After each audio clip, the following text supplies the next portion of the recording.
Hi everybody, my name is Pat and I am the father of an HLHS kiddo named Micah, who's 5 years old. He's doing very well right now, and I am coming today with a parent review of a recent HLHS related webinar.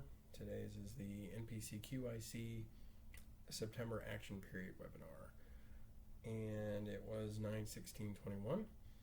So the webinar in general went over current quarter data, the goal to reduce mortality rate from birth to first year by 50% by 2022. So NPC-QIC, if you remember from some of our previous talks, their overall kind of goal is the reduction of infant mortality for hypoplastic left heart syndrome children between birth and their first birthday. That's their goal, and they did really well. The first decade plus of more than one decade, I don't know, the existence of their organization, they've done very well in reducing that mortality rate down to about 5%, but they haven't seen any reduction in that number in a while. I think it was something like 6 or 7 years now. It's been steady at that rate, which on the one hand is good. It's a sustained decrease in interstage mortality. Sometimes when you've made a gain as large as they have in the medical industry, if you move your focus at all, sometimes you can lose that gain, and mortality rates could have gone back up, but they didn't. So that's on the one hand, that's really good. On the other hand, it would sure be nice if we could get to 0%, right? And so that's kind of what they're sort of refocusing by 2022, which is not that far away. So end of 2022 probably. So 17 months or so. I probably did the math wrong on that. I'm an engineer. I can't add. And but they want to reduce by another 50%. So down from 5% to 2.5%, which would be amazing. Some of the other things they covered: the Health Equity Project, the Neonate Risk Score, and then Unplanned Reinterventions Project. And then something data-wise, the current quarter data that they talked about was that hospitalization during interstage was still higher than unhospitalized. So there were more problems with children who were hospitalized in the interstage period than there were with children who were not hospitalized in the interstage period, which is, somewhat expected. The reason they were hospitalized was, because they needed to be, and so there were probably more problems. So moving from the current quarter data, they went into the Health Equity Parent Ignite project, and it started out with a parent describing her experience with her child, their child's diagnosis, and her getting referrals, and basically she talked about the fact that she was able to quit her job because she could. Her family was able to support her in that, and so that granted her a large amount of time, and they of course had means, money and resources available in order to come to grips with the problem, find a solution, get the best doctors, get the best program for their child. And effectively what that experience taught them was that because of their means, they were able to get that done, but not everybody has those means. And so the project, the Health Equity Project, is effectively designed to look at the gaps between people who have means and people who don't have means, and how to close that, and then provide interventions for how to close that gap. In general, the data, interestingly enough, and this is, I think just a factor of how data is collected, but the data was mostly split across ethnicity lines or race lines and not economic lines necessarily. And so I'm not saying like there's that could be good data. It's just we need to make, something, if you're an NPC-QIC person who's watching this, or in general, something to be aware of is we might be fighting one problem and then calling it something else. And so if we're going to look at health equity across economic means, then that's the metrics we need to use. But most of their stuff was across ethnicity or racial means. The two large pieces of data they looked at were prenatal support and coordinated delivery. So prenatal support was effectively what it sounds like. It's support packages that are designed for parents who get the diagnosis early or get the diagnosis during pregnancy and are given a support package by the hospital, or Sisters by Heart, or I think by the hospital, and to help them, cope with the fact that they've got a child with HLHS, and then, what needs to happen from them forward to give them the information they need to make the best choices for their family. The other piece of it, coordinated delivery is sort of just, the coordination between the delivery hospital, the child's hospital, the surgeon team, the cardiologist, any other specialists that have to be brought in, gastroenterologist or pulmonary doctors. I know there's a better name for that, I'm sorry. But I'm not a medical professional, so I can't rattle them all off. The nurses, basically, that everybody's got, playing as a team. Those two things, what they saw was there were large gaps between groups in those, and effectively, what most of the data showed that families who were white or Caucasian had better prenatal support and better coordination of delivery, and families who were African American or Black and who are Hispanic had less prenatal support and less coordination of delivery. The general goal of the current goal of the health equity, at least the first round of first phase project, is to close the gap by 50%. So if let's say like 70% of families who were Caucasian were receiving the prenatal support, and 50% of African American or Black families were receiving that support, or Hispanic, then the goal would be to get from 50 to be like 64%. Ultimately, the goal is to equal care, right? But this is like their first goal. I don't know about you, but it disturbs me that it looks like there is a distinct difference between care, or at least outcomes, or both, depending on what race you are. And that doesn't sit well with me at all.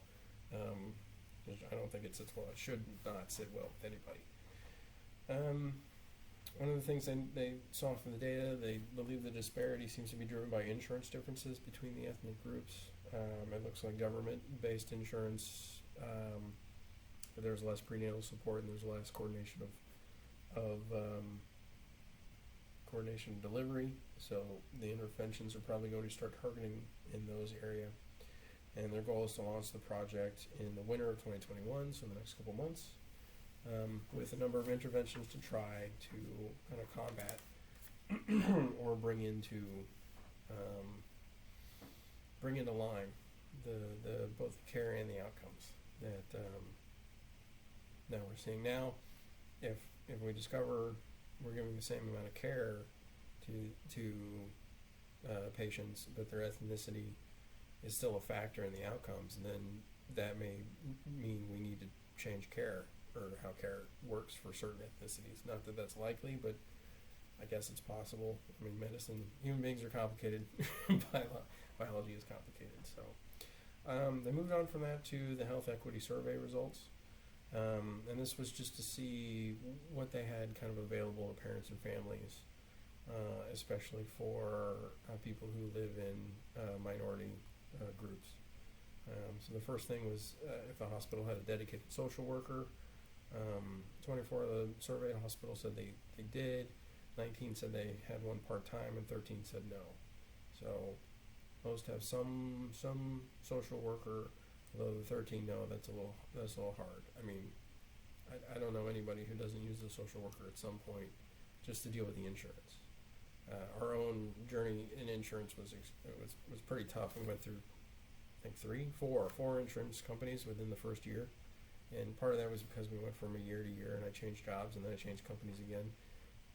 And the insurance was all good, but it was one heck of a headache just to figure out who was supposed to get what bill or where things were supposed to go. And, having a social worker to help was really important. And so, if you're part from one of those hospitals that doesn't have one, please get one. Interpretive services, these numbers were pretty good. The in-house interpretive services within the hospital, 92.9% of hospitals had an interpreter. Some of them relied on phone interpretation, 96.4%, and some of them had video as well, 89%. So it's a decent number of interpretive services, and interpretive services are good. I mean, it's better if everybody's bilingual or multilingual. That's also hard to do though. So it's a struggle there. Community resources, they moved real fast through the slide, so I didn't catch much, but it looked like at least 92% had at least a Ronald McDonald House or something like that, or were supported by local charities. The next one was, do hospitals have initiatives in this area? Because this has become a big, health equity has become a big spotlight. Interestingly enough, I went from this call to later that day, I went to the Children's Heart Foundation's Health Equity volunteer call.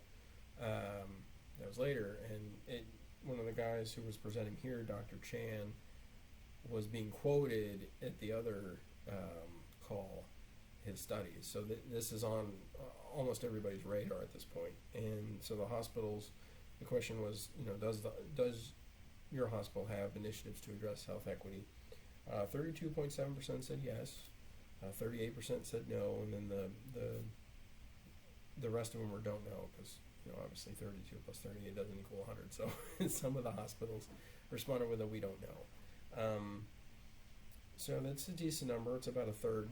So about a third of hospitals. Hopefully as these initiatives start getting moving and more out there, more hospitals will be adopting initiatives to both investigate the kind of gaps they have, and then how to close those gaps. And then the last question was screeners for whether you're going to be in one of those groups that has a gap right now. So is there a way to screen for people? Okay, well, ethnicity is a fairly easy one, but just because somebody's collecting the data doesn't mean anybody's looking at it. So if the data's been collected, is somebody actually looking for that, and then says, okay, this family, we need to make sure that these initiatives are in place for this family in order to ensure the success of the care given to them. So these numbers were a little lower. Hospitals, 30% of hospitals said yes, 48% said no, and then the balance 32% said they didn't know. So obviously, if you're going to have initiatives in place to help people, you have to identify the people that it needs. You have to be able to identify people when they come in that need the initiative. And so this is going to be another important growth area for a lot of hospitals. So, and that was the health equity survey results. And they went over their semi-annual survey results. And this was more about parental involvement at the centers. So the first one was, do you have a lot of parental involvement at your center? And most of them said yes, it was 91%, but most of the parental involvement was through local or national groups that are kind of affiliated with the hospital, so like Sisters by Heart or Mended Little Hearts or stuff like that. The parents weren't being brought into the administration or not the administration, but they weren't being brought in as, like a consultant or anything. They were part of other parental help groups for the most part. Some consultation of parents about program changes within within cardiac programs. There was about 41%. So when the hospital makes a change in its cardiac program, about 41% of those hospitals involve parents in those discussions. Only 25% of hospitals involve parents in improvement teams. So if you have a program and you want to improve it, you have a team that's working on that improvement. Only 25% of those hospitals are using parents on those teams, and then 7% include parents as part of the leadership of improvement teams. So parental involvement is still sort of not, I don't know, from I guess NPC-QIC and myself as a parent perspective, it would be nice if we were involved more. And I partly, feel like that is maybe on parents to some extent, because a lot of us, I spent most of the first 3 to 4 years of my son's life not really doing much besides trying to raise my son, just because of the effort involved. I've only gotten involved at this level in the last, year or so. So I understand that there's a lot of fatigue on our side of the ball. But I think there's a lot of pushback on the medical side of the ball, the hospitals. Frankly, it's difficult to volunteer. it's hard to make your voice heard in a lot of ways. I don't even know if I want to use that phrase. It's just you offer help and then nobody ever takes you up on it. Why that happens, I don't know. I'm not going to say it's because they don't want us. Running a hospital's like running any organization is difficult and time consuming and comes with its problems. So I'm not going to blame anybody here necessarily, but I think there's work on both sides of that ball. The next piece of the survey was areas of need for research. So they basically polled people and said, where do we need research? Where should NPC-QIC be working or working with hospitals? 64% of people said family emotional health. So there's been a big push for this. Mental health, emotional health over the last, 2017 I think was a real big start of the push. So it's, we're coming up on 5 years now of that. 56% said health equity. 48% said tube weaning. And the numbers go down from there, and they move too fast on that slide for me to catch it. But they're, we went through more of the traditional NPC-QIC kind of stuff, tube weaning, interventions, re-interventions, that kind of stuff. Some other items on the table: neuro and brain research, so neurology, and long-term solutions. So kind of the reason the Fontana Outcomes Network was made. And the main goal of the Micah Mason Foundation. So organizations like us, we're focused pretty strictly on what happens next and sort of the long-term solutions to the problem. And the next thing they asked was, is there anybody doing research? So is your hospital, is there anyone doing research in any of these areas? 44.6% said yes, 55.4% said no. Which, not every hospital is a research hospital. That's kind of expected. The next question they asked was, what was the barrier to research? 69% said it was lack of time, and 37.9% lack of statistical support. So NPC-QIC is going to be looking into, at least the second one, lack of statistical support.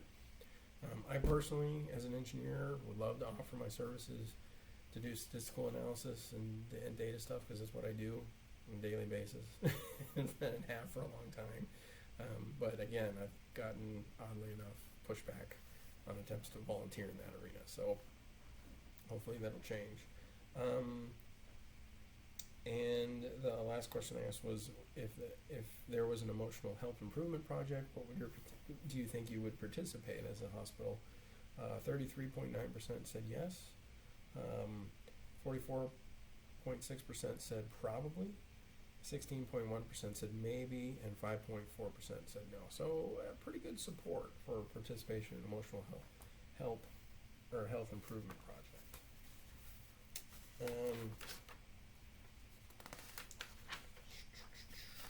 And then the last piece they talked about was the fall learning session, which is coming up October 28th, 2021.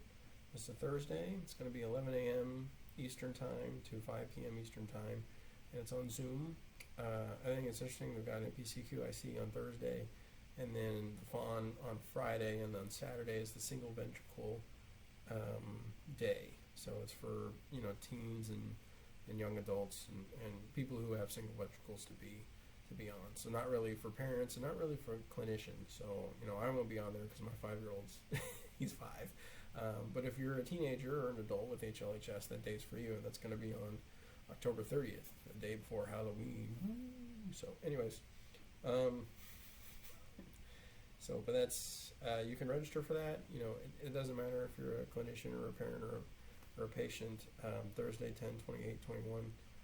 So go to the NPC-QIC website and get on for the learning session. Some of the things that they're going to talk about in the learning session: unplanned reinterventions, care team communications, gross motor development, all oral feeds by first birthday, coordinated delivery, prenatal support. I know some of the session names they've got data, bringing light and not heat. And what they mean by that is when you bring a topic to conversation, you want it to bring light to help people understand something, not heat, which is to make people mad. And so that's what you want to do data for, right? It's like the old, what's the old saying? The author of Tom Sawyer, there's lies, damn lies, and statistics, right? So we don't want our statistics to be lies or damn lies. We want them to bring light, not heat. Overall network status, the neonate score, and emotional health roadmap. And so those were kind of the big name sessions that are going to be during the fall NPC-QIC fall learning session. There is some pre-work if you're a clinician or a hospital done for that. It's due Friday, October 8th. They also brought up the Cardiac Networks United. So CNU has a couple of upcoming sessions. You're going to go to the CNU website and sign up for them. It's effectively about collaborative networks, which makes sense because Cardiac Networks United is a network of collaborative networks, and so it's all about collaborative networking and how that works. So if you're curious in how all of that functions, I highly recommend going to Cardiac Networks United, which is a wonderful organization, and I'm glad it exists. There was a little bit of talk at the very end about NPC-QIC and the Fontana Outcomes Network considering becoming a single network. I think it's both good and confusing. It's confusing to me because I don't understand. From my understanding, the leadership in both of those organizations is very tied together. So I'm not fully clear on why the Fontana Outcomes Network formed at all. If it was just going to kind of reform into NPC-QIC, but it could have been a personality thing. It could have just been we had one idea and now it's different, and that's good. But I do think the two networks should work together, or should be at least tied to the hip. Because you transition effectively as a patient, you're transitioning out of one area, which is NPC-QIC, 0 to, or born, not 0, because you're already 9 months at that point, born to 1 year, and then into fawn. And then just another plug for Single Ventricle Day. So if you're listening to this and you have a Single Ventricle Day is, I believe, Saturday, October 30th. So again, go on to, I think it's hosted by Fawn and NPC-QIC, but go to the Fontana Outcomes Network and sign up. And so that was what they covered, and I managed to cover all that in roughly half the time they took to cover all that. And so I do recommend going and checking out the webinar itself. Should be on NPC-QIC, available through NPC-QIC, and that was the September Action Period webinar. Thanks. Pat, and I hope you have a wonderful day. Hi, I'm Pat. Thank you for watching our video. We really appreciate it. I know in some of our last videos we talked about the Micah Mason Research Fund. I wanted to give you a little bit of update about it. So we have had some progress, and I want to say thank you very much for the progress so far, but as you can see, we still have a long way to go. So we would really appreciate your support in that. Also have a couple of other announcements coming up. So we've got our 2021 capital campaign coming up. It's going to be starting hopefully in about a week or so. And basically we're going to be raising money for running the charity and doing stuff next year. Doing stuff like funding the charity, maybe hosting a cook-off, partnering with Heartworks, which is the amazing organization hopefully you've seen our video for. The Extra Life event, that we're going to partner with Extra Life to do an event, and upgrading our website and our tech because we need that, and I'm pretty sure you can tell from these videos we're going pretty low tech right now. So we need a little help. So we appreciate you watching our video. Like, share, subscribe, go to our Facebook page, like it there, website, MicahMasonFoundation.com. We really appreciate your support. Thanks.